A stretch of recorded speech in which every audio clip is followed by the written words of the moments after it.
जय गुरु जी। शुक्राना गुरु जी। सारी संगत को जय गुरु जी। संगत जी, आज मैं आप सबको 11वीं अष्टपदी का पहला पद बताऊंगी। गुरु साहिब जी की कृपा से हम 11वीं अष्टपदी में पहुँचे हैं।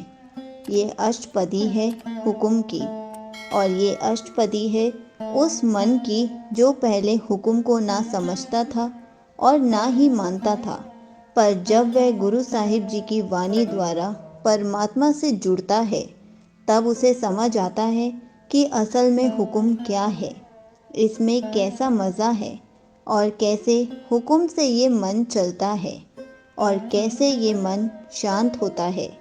तो संगत जी, इस पूरी बात को समझने के लिए हम इस अष्टपदी को गुरु साहिब जी की कृपा से समझने का प्रयास करते हैं। तो सबसे पहले श्लोक पढ़ते हैं, उसके बाद अष्टपदी की शुरुआत करेंगे। श्लोक। करण कारण प्रभ एक है, दूसर नहीं कोय। नानक तिस बलिहार ने, जल थल महियल सोए।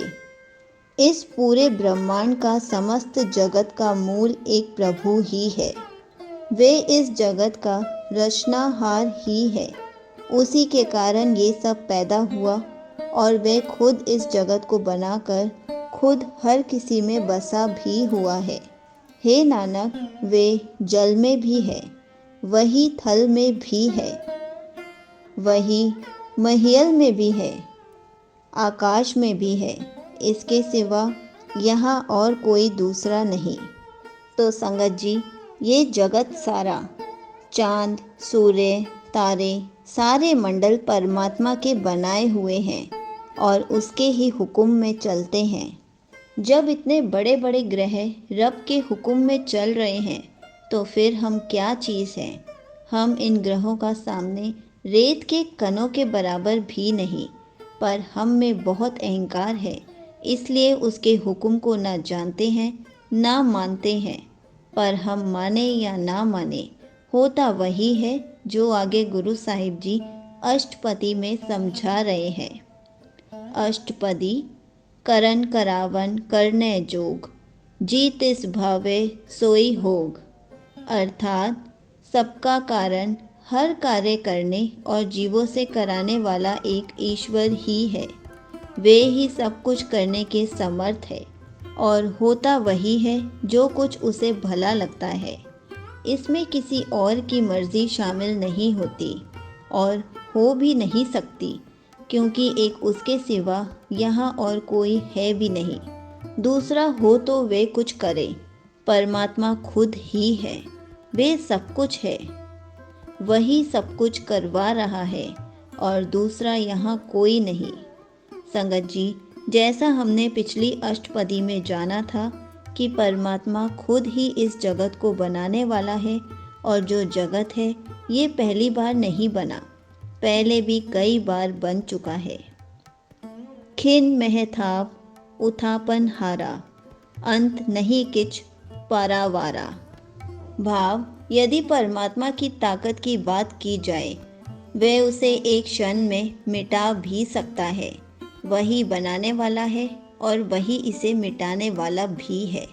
इसलिए जैसे ये ब्रह्मांड कितना फैला हुआ है, इसके अंत को जाना नहीं जा सकता, ऐसे ही इसे जिसने बनाया है, निरंकार ने, उसका अंत भी नहीं जाना जा सकता।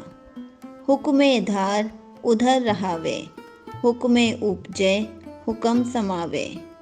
अब गुरु साहिब जी सृष्टि की बात से शुरुआत करते हैं कि जब परमात्मा ने जगत बनाया तो उसने बिना किसी सहारे के सारा जगत बना दिया और हवा में ही लाखों ग्रहों को खड़ा कर दिया बिना किसी सहारे के। ये सब जो भी हुआ और जो कुछ हो रहा है, ये सब उसके हुक्म में हो रहा है और जो कुछ उसके हुक्म द्वारा उत्पन्न हो रहा है, अंत में उसके हुक्म में ही लीन हो जाते हैं, उसी में समा जाते हैं।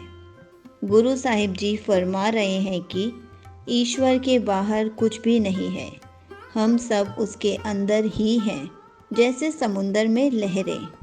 हुक्मे ऊंच नीच व्यवहार, हुक्म अनेक रंग प्रकार, कोई उसके हुक्म में उत्तम है और कोई नीच, कोई अमीर है कोई गरीब।